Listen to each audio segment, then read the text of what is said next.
Next day, someone phoned me who worked on my council's on our estate, and he said, I heard you become a Christian. And I was so happy, you know, someone just phoned me. And I was about to go to bed, and then he phoned me and said, he must have been so excited, he wanted to come down.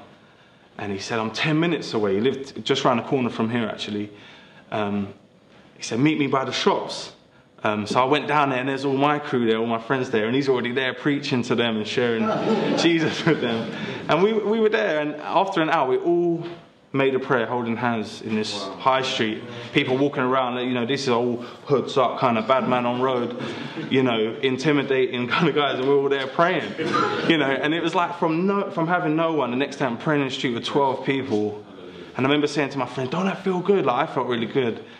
And they were like, yeah, come on. And then his name's Ephraim. He said, I'm just going to this person's house. It was in Hampton, this kind of suburban area. I'd never been there before. Really nice area. He said, I'm just going there. Do you want to come along? And so I said, yeah, all right. So we went to this, you know, really nice area.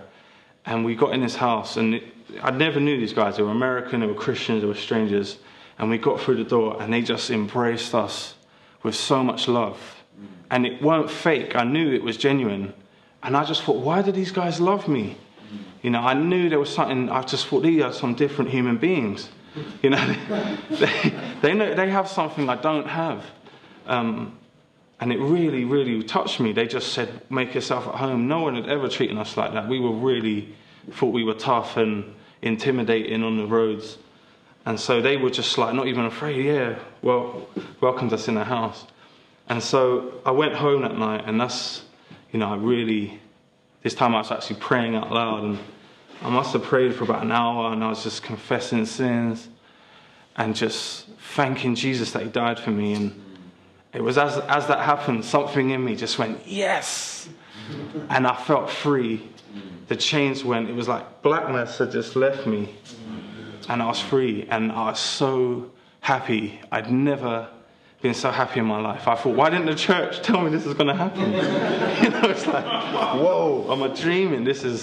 I could watch paint dry. I was so happy. I didn't sleep that night, obviously.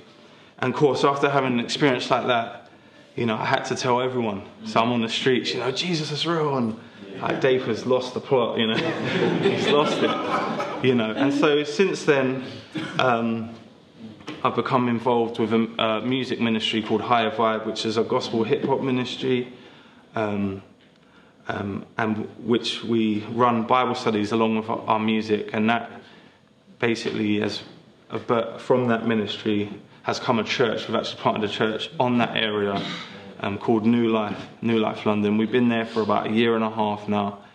And it's, you know, I'm just, my point is that I was an absolute mess and wreck until I knew Jesus.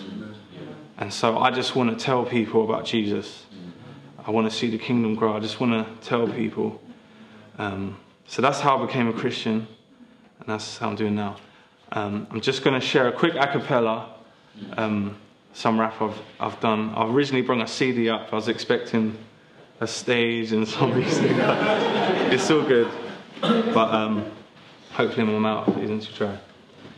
As I'm picturing paradise, see myself drifting away. Wait for the day my spirit gets lifted away. Ever since I cried out, please Lord forgive me, I held out my arms, I surrender, I'm guilty. You heard my cry, and your spirit you gave me, you changed me, I never forget the day that you saved me. All this time not knowing where you was, who you are, well all along beside me you was there, my true Father. Lord, I love you with all my heart, mind and strength, but your love for me is more in depth, more in length. Nothing separates us, not even death, and that's when I'm in your presence, taking in my first breath, my first steps lead me to the pearly gates. I'm here living on the earth, and patiently I wait for my redemption. To escape the landscape you delivered me from, burning in the fiery lake. My heart melts in your awesome presence, cause your true love essence there is evidence. Every time I look upon the cross you took away my sentence. That's why I'm bawling out your name when I'm on my knees in repentance.